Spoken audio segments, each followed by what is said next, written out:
Et si je vous disais que le grand symbole de la démocratie américaine cache un message secret? En 1876, la Statue de la Liberté a été offerte à l'Amérique pour le 100e anniversaire de la Déclaration d'indépendance. À l'époque, c'était la structure la plus haute de New York. Mais certains pensent qu'elle n'est pas ce qu'elle paraît être, que son message apparent dissimule quelque chose de bien plus sinistre. Un symbole codé destiné à quelques initiés. On raconte que les créateurs de la statue faisaient partie des Illuminati, un petit groupe évoluant au sein de la société secrète des francs-maçons, chose que ceux-ci réfutent. Difficile de savoir, car depuis plus de 2 siècles, les Illuminati sont si bien cachés qu'on ignore même s'ils existent vraiment.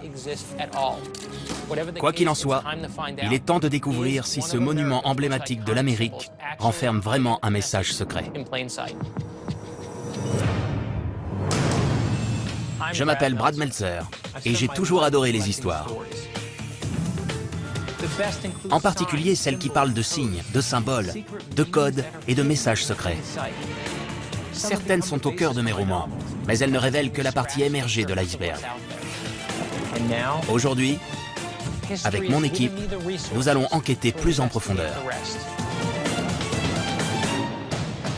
Bienvenue dans Codebreaker.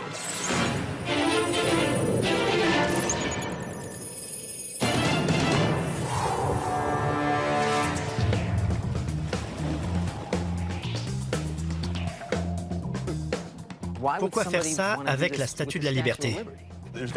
Moi, je me dis qu'il y a peut-être du vrai dans cette histoire de symbole caché. Buddy est un peu mon bras droit.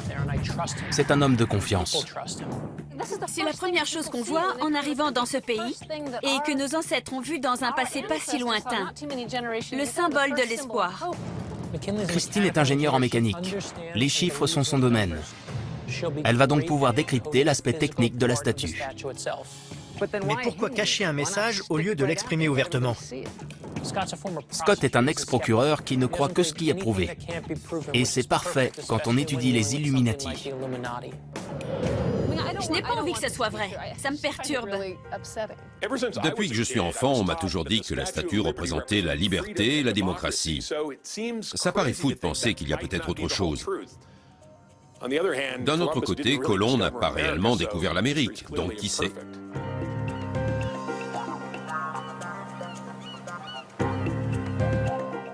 Tout le monde connaît la Statue de la Liberté, mais elle n'est dans le port de New York que depuis 125 ans. Haute de 46 mètres pour un poids de 204 tonnes, elle était à l'époque le monument métallique le plus élevé jamais construit. Plus de 200 hommes y ont travaillé 7 jours sur 7 pendant 9 ans. Elle se trouve sur Bedloe's Island, rebaptisée Liberty Island en 1956 par une loi du Congrès. Pendant un moment, elle a même servi de phare. L'une des choses que je préfère chez elle, ce sont ses pieds. Elle se tient debout sur des chaînes brisées, mais ça ne se voit pas parce qu'elle est dressée sur un piédestal. Sa torche est revêtue d'or à 24 carats. Elle-même est couverte d'une couche de cuivre très fine, d'à peine plus de 2 mm d'épaisseur. Mais sa valeur réside avant tout dans le fait qu'elle est l'un des principaux symboles des idéaux américains. C'est pourquoi elle est surveillée jour et nuit par des patrouilles de la police maritime. Elle est encore plus belle de près. Oui, elle est spectaculaire.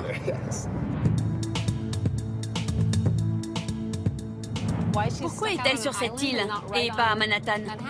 L'artiste, Bartholdi, voulait qu'elle soit vue par le plus grand nombre de gens possible quand ils arrivaient par bateau d'Europe, des Caraïbes, du Canada, de partout. Si la statue est mystérieuse, son créateur, Frédéric Auguste Bartholdi, l'est encore plus. Voici quelques détails peu connus. L'Amérique a été le deuxième choix de Bartholdi. Il a d'abord proposé le projet au gouvernement égyptien, mais celui-ci l'a trouvé trop coûteux, et ce sont donc les États-Unis qui en ont hérité. C'est un cadeau de seconde main. Bartholdi a pris pour modèle les 2 femmes les plus importantes de sa vie, sa mère et sa maîtresse.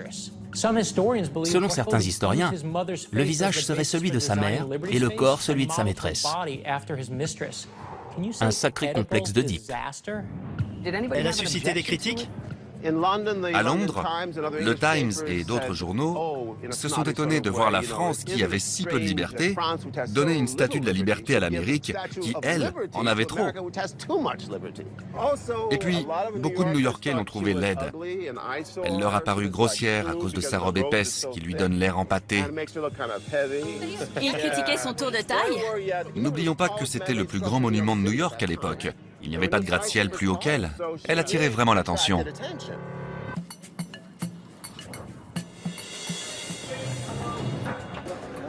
Elle fait face à l'est. Au sud-est. J'aime bien ce que disait Barry, le fait que son regard porte vers l'Europe. Comme ingénieur, je voulais vérifier ses dimensions pour voir si ça cachait autre chose. Si les chiffres ne collaient pas, j'aurais pu ajouter foi à cette histoire de messages secrets. Les 7 rayons de la couronne représentent les 7 mers et 7 continents. Et alors? Les chiffres sont importants pour les ingénieurs et les architectes. Le choix n'est pas fortuit. Dans une œuvre d'art, les chiffres sont importants? Oui, ce n'est pas un objet fonctionnel, donc on est libre de faire ce qu'on veut. Ces chiffres ne sont pas un hasard. Rien dans cette statue n'est un hasard. La statue incarne la liberté et la démocratie dans le monde entier. Je devais écouter tous les arguments avant de me prononcer. La statue a connu des jours difficiles et subi plusieurs attentats. En 1916, une explosion provoquée par des espions allemands l'a sérieusement endommagée. En 1956, des nationalistes hongrois ont suspendu leur drapeau sur sa torche. Et en 1980, des terroristes croates ont posé une bombe dans le socle qui a fait de gros dégâts. Il est clair que depuis près d'un siècle, son message de liberté a été presque constamment attaqué. Hauteur 151 pieds et 1 pouce, avec le socle 305 pieds et 1 pouce. Son index fait 8 pieds et 1 pouce. Pourquoi 1 pouce de plus? 151 pieds et 1 pouce. Pourquoi pas juste 151 pieds ou 305 pieds? Si on allait faire le point avec Scott. Ouais, voyons si on est sur la bonne voie.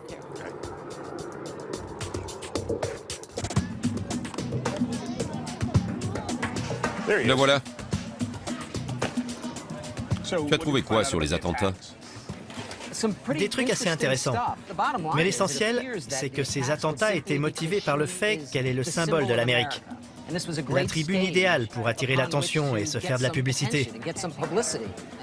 Donc je ne pense pas que ça ait un rapport avec un quelconque message caché. J'ai pris des photos de la structure intérieure. Ça vous rappelle quelque chose? La tour Eiffel.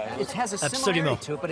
C'est un peu différent, un peu tordu, mais c'est la première chose à laquelle on pense. Plusieurs hommes ont participé à sa conception. Il y a Hunt qui a dessiné le piédestal, il y a Bartholdi qui a dessiné la statue, et il y a Eiffel qui a conçu l'ossature. La statue de la liberté n'est pas l'œuvre d'un seul homme. Quand les Français l'ont offerte à l'Amérique, ils ont demandé qu'on lui construise un piédestal pour qu'elle soit plus visible depuis l'eau. L'architecte américain Richard Hunt a bâti le socle.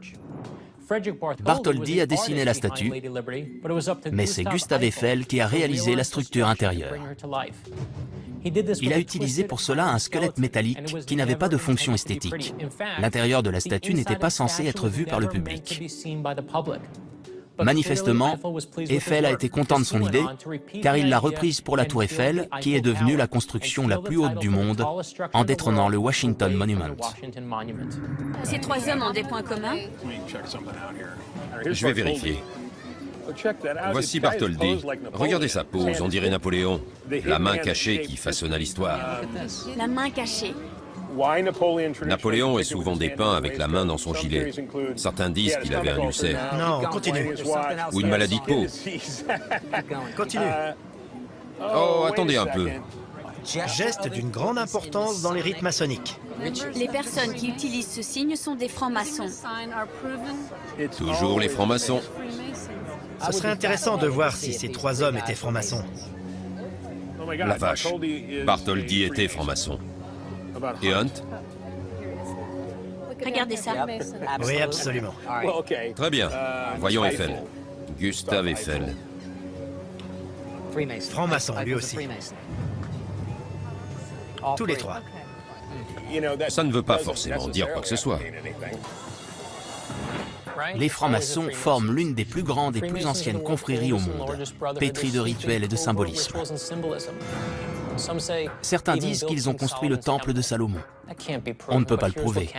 Mais ce qu'on sait, c'est qu'ils sont aujourd'hui environ 6 millions dans le monde. Il y a eu parmi eux des gens comme George Washington et Benjamin Franklin, et des présidents comme Roosevelt et Ford. Souvent soupçonnée de noires intentions, cette organisation est au centre de beaucoup de théories du complot.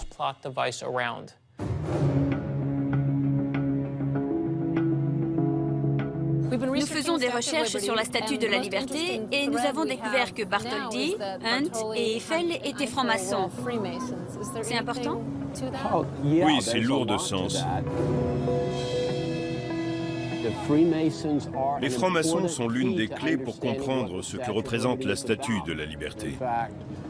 Il y a d'ailleurs beaucoup de symboles maçonniques dans ce monument. Je voudrais vous montrer ceci. Ça vous dit quelque chose? On dirait la Statue de la Liberté. Exactement. Sauf qu'il s'agit de la déesse romaine Libertas, une déesse païenne. Et ceci, ça devrait vous rappeler quelque chose. La torche. Oui, brandie par une déesse romaine païenne appartenant à une période de l'histoire qui n'avait rien d'agréable et où les hommes étaient tout sauf libres. Je ne sais pas trop comment vous dire ça. Il y a un côté plus caché, plus ténébreux et plus sinistre dans toute cette affaire. Il existe au sein de la société secrète qu'est la franc-maçonnerie une autre société secrète dont les membres s'appellent les Illuminati.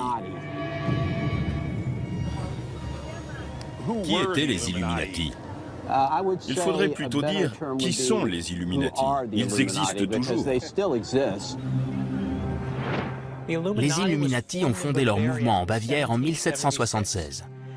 Ils se donnaient le nom d'éclairés et voulaient créer un monde meilleur. Abolir les monarchies, les religions, la propriété privée et les États pour instaurer une société utopique. Au-delà de ce projet, le plus étonnant était leur fonctionnement. Ils infiltraient les institutions, aussi bien politiques que secrètes, comme la franc-maçonnerie. Ils faisaient vœu de silence et restaient cachés. Quand ils ont été interdits par l'électeur de Bavière en 1784, il n'y a eu aucun moyen de savoir s'ils avaient réellement disparu, car ils étaient déjà à l'intérieur. C'est pourquoi certains pensent qu'ils continuent d'occuper des postes haut placés dans le monde entier. Très tôt, les Illuminati ont adopté les codes de la franc-maçonnerie.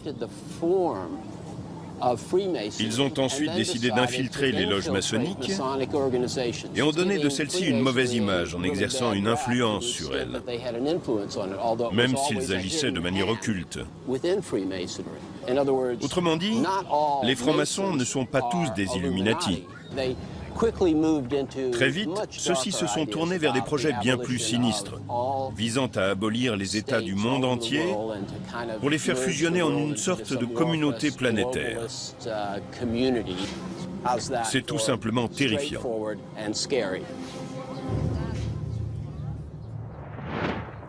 Je n'aime pas qu'on me dise que les Illuminati essaient de dominer le monde. Mais si tout ceci est vrai, notre enquête vient de prendre un tour bien plus intéressant.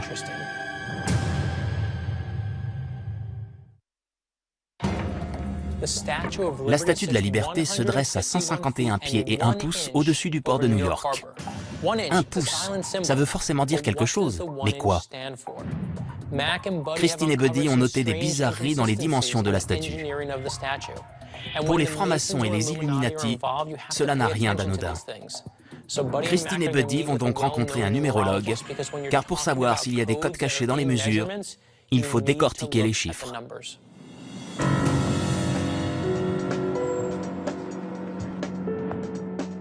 En étudiant les chiffres, on est tombé sur le 13, le 1 et le 7. Où avez-vous trouvé le 13? On l'a obtenu en calculant combien de pouces mesure la statue au total. Et en les additionnant, on est arrivé à 13. Ce qu'il faut, c'est trouver un nombre qui réapparaît de différentes manières et à de multiples reprises. Avoir un seul 13 n'est pas forcément significatif. Un nombre qui est très significatif, c'est le 7. D'ailleurs, on pourrait dire que la statue de la liberté est dédiée au nombre 7. Dédié au nombre 7? Je vais vous montrer.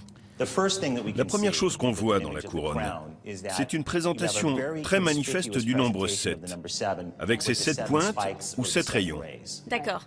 À un deuxième niveau, on voit une série de 25 fenêtres. 2 plus 5, ça fait... À toi, Buddy. 7. Autrement dit, on peut trouver des nombres qui se décomposent pour donner 7 et montrer que le 7 fait partie d'un schéma récurrent. Continuons. Le socle. Il y a 4 colonnes grecques. Vous les avez comptées? 4 sur chaque face, donc 16. 1 plus 6. Encore 7. Je vais vous montrer autre chose. Vous vous rappelez cette partie de la statue? Oui. Bien. Il y a une série d'éléments en relief, des feuilles autour de la torche. Il y en a exactement 16. Sérieux? 1 plus 6. Encore 7. Voilà, on voit réapparaître toujours le même chiffre. On était dans mon univers. J'adore les chiffres et les maths. Il y a toujours une réponse concrète. 1 plus 1 fait toujours 2. Pi fait toujours 3/14. Mais la numérologie, j'ai des doutes.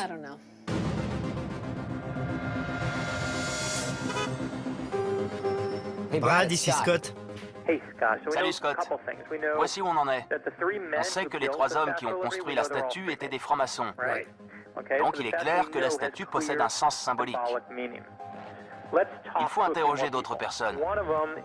L'une est un certain Mark Dice. Je voudrais que vous alliez le voir et que vous compariez ses idées à celles du professeur Stephen Bullock, parce que ces 2 hommes ont des opinions totalement opposées. Je pense que c'est ça qu'il faut faire. On n'est pas dans un roman, mais dans la réalité. Maintenant, on va s'intéresser à la structure. Par exemple, est-ce que vous avez mesuré, disons, la hauteur? Oui, de la base à la torche. 151 pieds et 1 pouce.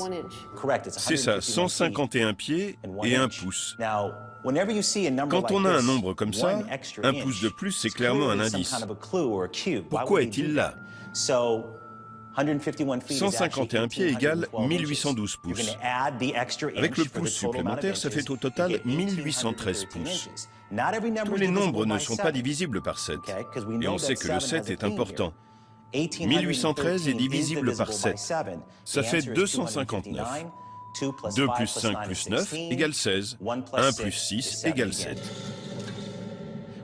Sans ce pouce en plus, c'est ça qui est très important. Sans ce pouce en plus, le nombre n'est pas divisible par 7 et ne se décompose pas pour donner 7. Il y a une raison à cela. Quand on connaît le symbolisme des nombres, on sait que le chiffre 7 est l'un des plus sacrés qui existent. Il a une influence si profonde sur la société que même aujourd'hui, notre vie est dictée par lui. Les 7 jours de la semaine. Oui, et aussi les 7 couleurs de l'arc-en-ciel, les 7 mers, les 7 continents, les 7 merveilles du monde. Il y a même 7 notes de musique dans la gamme. Dans l'Inde ancienne, on parlait des 7 rishis ou des 7 sages. Dans le bouddhisme, Bouddha, dès qu'il est né, a fait 7 pas miraculeux. Ah oui. Dans le christianisme, il y a 7 vertus et 7 péchés capitaux. Dans le catholicisme, il y a 7 sacrements. Oui. Même dans l'islam, il y a les 7 paradis et les 7 portes de l'enfer. Le 7 est présent dans presque toutes les religions. C'est dire combien il est sacré. Quoi qu'on puisse penser de la numérologie, le 7 est omniprésent dans la statue. Il pourrait s'agir d'un hasard, mais en matière de symbolisme maçonnique, peu de choses sont le fruit du hasard. Les Illuminati ont-ils infiltré la franc-maçonnerie?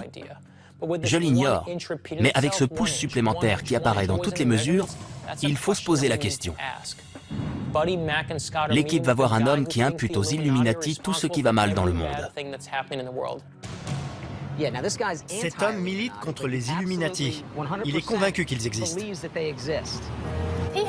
S'il a vraiment des preuves de leur existence, j'aimerais les voir. Parce que sans elles, tout ça reste du domaine du folklore. L'idée qu'ils soient infiltrés dans tous les gouvernements, je trouve ça difficile à croire. Ouais, ou en train de comploter quelque part. Sont-ils réels ou pas? Ce qu'il faut, c'est garder l'esprit ouvert. Allons-y.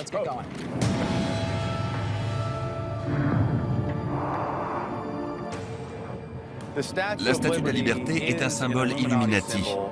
Et quand vous découvrirez ce qu'elle signifie, vous ne la verrez plus jamais de la même façon.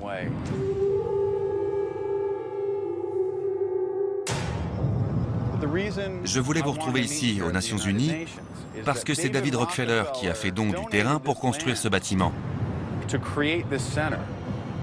Dans ses mémoires, il écrit que lui et sa famille ont souvent été accusés d'appartenir à une société secrète visant à créer un gouvernement mondial.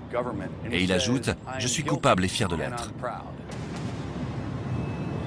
L'ONU est l'œuvre d'une société secrète. Donc tout cela est en train de se produire ici, en ce moment même. Oui. Vous nous en dites plus sur le symbolisme de la statue? Oui. Quand on regarde sa couronne, on voit 7 cornes qui sortent de sa tête. C'est le symbole du soleil qui représente la connaissance. Mais la connaissance est une bonne chose. C'est une bonne chose pour eux. La statue ne représente pas l'Amérique ni la liberté. Elle représente Lucifer, Satan. Pour moi, elle devrait être démontée et envoyée à la casse. Pour comprendre le pouvoir politique, vous devez enquêter sur les Illuminati.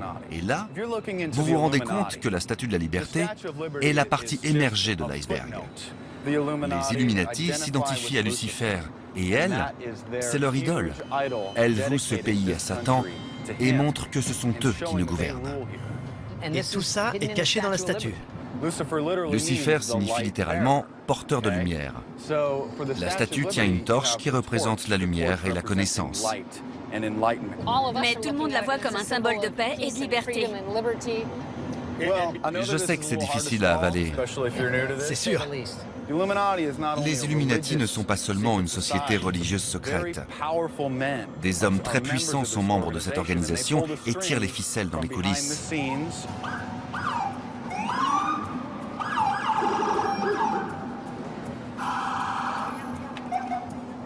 On devrait aller s'asseoir quelque part.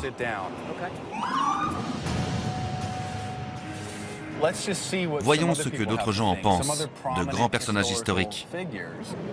Je vais aller sur le site de la Bibliothèque du Congrès vous montrer une lettre de George Washington. Washington? Cette lettre a été écrite en 1798. Ce n'était pas mon intention de douter que les doctrines des Illuminati et les principes du jacobinisme s'étaient propagés aux États-Unis. Au contraire, nul n'est plus convaincu de ce fait que je le suis. Vous doutiez que les Illuminati existaient encore? George Washington disait que c'était le cas. Il disait que leur doctrine existait encore. Il ne disait pas que ces gens eux-mêmes existaient encore. Et comment croyez-vous que les doctrines se propagent? Voyons ce que le président Kennedy disait sur les sociétés secrètes. The very word secrecy is repugnant in a free and open society. And we are, as a people, inherently and historically opposed to secret societies, to secret oaths, and to secret proceedings. Tout ça est absolument ridicule. Kennedy faisait clairement référence au communisme. C'était en pleine guerre froide. Les Américains étaient terrifiés par les Russes. Ce discours n'avait rien à voir avec les Illuminati, voyons. Est-ce qu'un président américain a fait partie des Illuminati?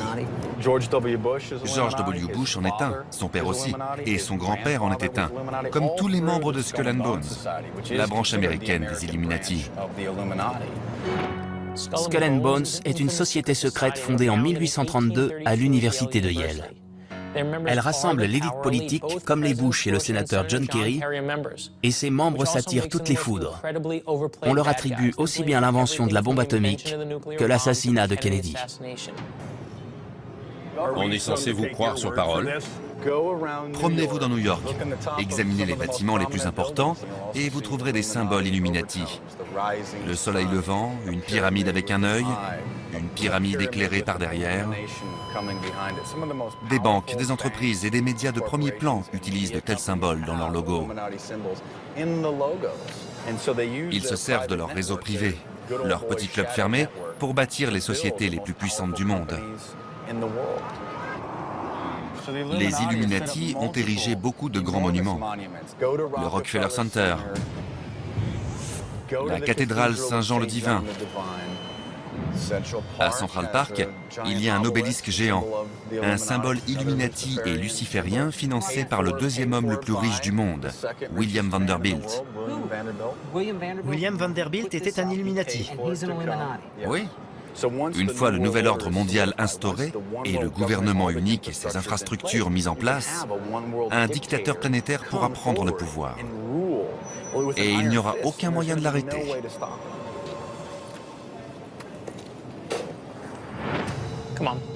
Je ne crois pas à ce complot ourdi par un petit groupe pour contrôler le monde depuis 1792. Mais je pense que le passé peut guider le présent et qu'il existe des messages cachés tout autour de nous, laissés là par nos ancêtres pour nous aider ou pour nous mettre en garde.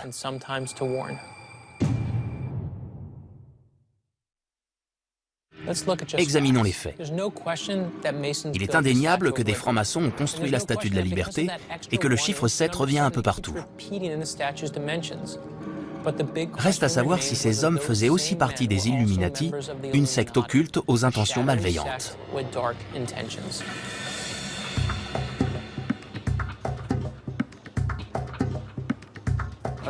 Je commence à prendre le rythme. On avance, ça devient intéressant. Un hot dog avec de la moutarde. Regardez, Tu vois des symboles partout? on est dans le quartier financier. Quel symbole est-on censé trouver ici? Il nous a dit exactement quoi chercher et où. Non merci. Merci. Allons-y, on mangera en route. Pour beaucoup de gens, dont moi, la statue n'a rien à voir avec la religion et tout à voir avec la liberté. Pour d'autres, elle est une menace pour la morale et les valeurs religieuses. L'équipe va tâcher d'en savoir plus. Regardez ça. Ce n'est pas si effrayant que ça. Ça ressemble au Washington Monument. Aiguille de Cléopâtre, 1600 avant Jésus-Christ. C'est extraordinaire. Ceux qui l'ont gravée vivaient avant Jésus-Christ. Elle a été placée ici par les francs-maçons, les Illuminati. Stan Montis? Oui. Comment allez-vous? On voudrait comprendre si ces symboles représentent quelque chose de malfaisant et ce qu'ils signifient. Si vous survoliez cet endroit en hélicoptère, vous verriez un point à l'intérieur d'un cercle. Ce symbole de l'œil a une signification occulte précise. On le trouve au verso du billet $1 et on l'utilisait comme l'emblème du savoir. C'est l'œil des horreurs, l'œil de Lucifer. La statue représente Lucifer? Non, la statue de la liberté est une déesse païenne. Que fait-elle dans le port de New York? C'est un cadeau du peuple français. Elle incarne la destruction de l'ordre ancien et l'établissement de l'ordre nouveau. Il voulait non seulement détruire la structure du gouvernement, mais aussi la structure de la religion. Nous avons une déesse païenne dressée là, dans l'estuaire. Elle pourrait représenter Sémiramis, la prostituée de Babylone. Je suis très inquiet pour l'avenir de cette ville. Je crois à la Bible. Je pense que Babylone va être détruite et que New York est une Babylone des temps modernes. Vous pensez que New York est une Babylone moderne et qu'elle va être détruite? Oui, c'est ce que dit la Bible. Et je crois que la Bible a raison. Il dit que la statue représente une prostituée. Comparer New York à Babylone, d'accord, mais dire que la statue de la liberté est la prostituée de Babylone... Merci. Merci beaucoup. Tout le monde nous dit la même chose. En science, une opinion n'est pas une preuve. Ces symboles, le dieu soleil, Lucifer, il y a d'autres endroits où les chercher. Allons-y et on verra bien. D'accord. On y va. Dépêchez-vous. Cela paraît fou, mais certains pensent réellement que David Rockefeller était un Illuminati. Nous devons vérifier ça. Rockefeller Plaza. L'esplanade construite par Rockefeller. Oui. Regardez, c'est Prométhée là. Il tient une torche dans la main droite, comme la Statue de la Liberté. Mark Dice nous a dit que c'était une des représentations de Lucifer qu'on trouverait sur Rockefeller Plaza. Oui. Et ces drapeaux, ça vous rappelle quoi? Ah, c'est... L'ONU. Oui. Le nouvel ordre mondial. Des drapeaux de l'ONU partout et juste au milieu, Prométhée, Lucifer. En plein milieu. Ce qui est intéressant, c'est que Rockefeller, l'homme qui aurait avoué être membre d'une société secrète et aspirer à un nouvel ordre mondial, est un endroit comme celui-ci qui porte son nom, avec Prométhée en plein milieu, entouré de drapeaux comme ceux de l'ONU. Jusqu'ici, ça correspond à ce que disait Mark Dice.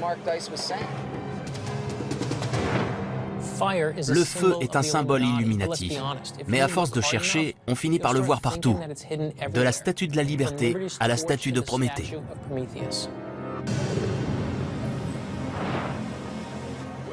Presque partout où on regarde, il y a des symboles.